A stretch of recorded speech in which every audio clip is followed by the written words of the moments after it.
Jacques Martial, bonjour. Bonjour. Donc on est aujourd'hui chez France Télévisions. Alors j'aimerais que vous reveniez un peu sur une petite anecdote que vous avez dite sur votre très grand rôle dans la série Racine. Ah oui, ce qui a été pour moi révélateur de mon talent à développer en matière de doublage, puisque j'ai participé au doublage de la série Racine. J'étais un jeune comédien, fin des années 70. Et j'ai encore en mémoire le texte que je disais. Vous pouvez nous le rappeler? Moi non plus. Voilà, ça a été ma première, mon premier cachet de comédien en doublage a été dans Racine, je disais moi non plus. Alors donc aujourd'hui vous avez rappelé que vous êtes membre du conseil d'administration de France Télévisions. Comment percevez-vous la vision des autres personnes qui y siègent de ce qu'on peut appeler la société française dans son ensemble? Je crois que la conscience du président de Carolis est porteur de ces messages depuis longtemps, nous le savons tous. Les personnes autour de la table sont conscients de cette évolution de la société, non pas de cette évolution, mais de cette réalité de la société française en tant que société diverse, et que la télévision n'en soit pas le reflet suffisamment, ça ils le savent, je pense, ça c'est un titre personnel. On le sait plus. Je pense qu'on n'a pas encore trouvé les moyens ou la façon de rendre cette diversité visible sur les antennes. C'est un travail qui dépasse le cadre du conseil d'administration. C'est vraiment aussi un travail qui doit continuer de se réaliser au travers de tous les collaborateurs de cette institution. Est-ce que vous sentez une réelle volonté, on va dire, au plus haut niveau, que ce soit au niveau de la chaîne ou de ses autorités de tutelle, de faire changer les choses? Oui, parce qu'il n'y a pas le choix. Il n'y a pas le choix. Patrick de Carolis en avait conscience la première fois que j'ai rencontré Patrick de Carolis lorsqu'il présidait le CA de RFO et que nous nous sommes rencontrés, est porteur d'un certain nombre de valeurs. Il nous en a parlé réellement, et ce n'était pas un discours, c'était, je pense, une vraie conviction, une véritable conviction. Une perception de la nécessité de donner corps à cette société française telle qu'elle était, visibilité à cette société française telle qu'elle était aujourd'hui. Pour autant, ça n'est pas suffisant, c'est vraiment l'action, des solutions qui sont à mettre en œuvre et permettre d'acquérir de nouvelles bonnes habitudes. Alors M. de Carolis ne devrait pas être renouvelé à la tête de France Télévisions si on en croit les rumeurs. Est-ce que vous avez peut-être des informations sur les personnes qui pourraient lui succéder en termes de est-ce que cette vision continuera? Non, alors là je pense que Monsieur le ministre de la Culture est mieux placé, est mieux placé que moi pour savoir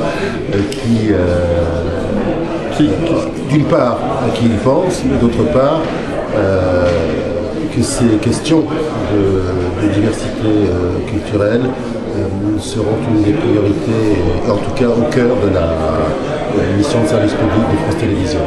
Alors vous avez également parlé des victoires de la musique, où vous vous êtes dit choqué par la vision des précédents animateurs. Est-ce que vous pouvez nous en redire un mot? Oui, j'ai regretté que sur les 25 années dont on voyait tous les présentateurs, on nous présentait, quand on était revenus pour ce 25e anniversaire, tous les présentateurs qui avaient eu l'occasion de présenter la cérémonie des victoires de la musique, on se rendait compte que finalement il n'y avait aucun présentateur de la diversité, ce qui signifiait, en poussant le raisonnement, que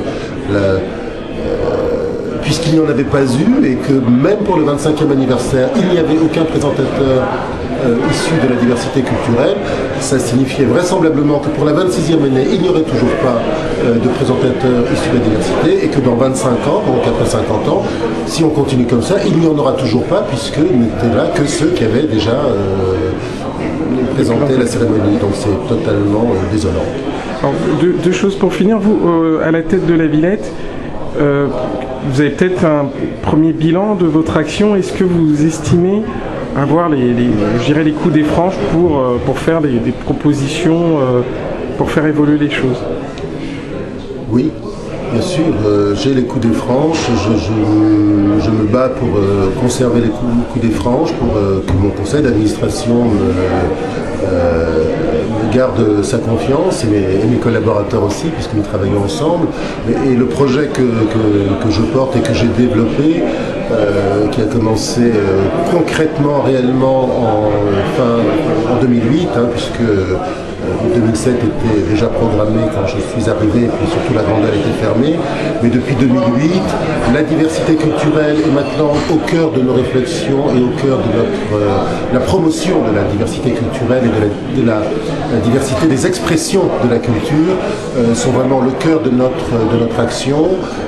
La saison créole en 2009 a été une grande première dans le paysage culturel, dans l'histoire culturelle de la France, où nous avons offert une possibilité de découvrir la création contemporaine des départements d'outre-mer français tels qu'ils se pratiquent dans le monde, en France, mais dans le monde et dans les Outre-mer. Donc vraiment d'être un lieu de lien, un lieu de rencontre. 2009, c'est l'ouverture du WIP, un lieu permanent dédié aux cultures urbaines. C'est une programmation totalement renouvelée puisque nous quittons la forme festival et que nous sommes maintenant en train de défendre des artistes. En ce moment, l'artiste congolais Dieudonné Nyanguna qui présente les Inepties volantes avec Pascal Conté, l'accordéoniste italien. Mais c'était Radio Muezzin de Stéphane Kegui, un focus sur l'Afrique du Sud. Donc réellement,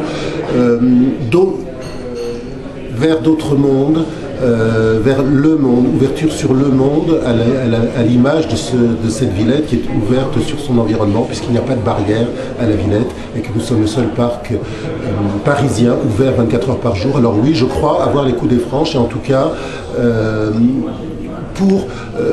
je me bats pour avoir les coups des franches et pour mener cette politique. Merci. Merci.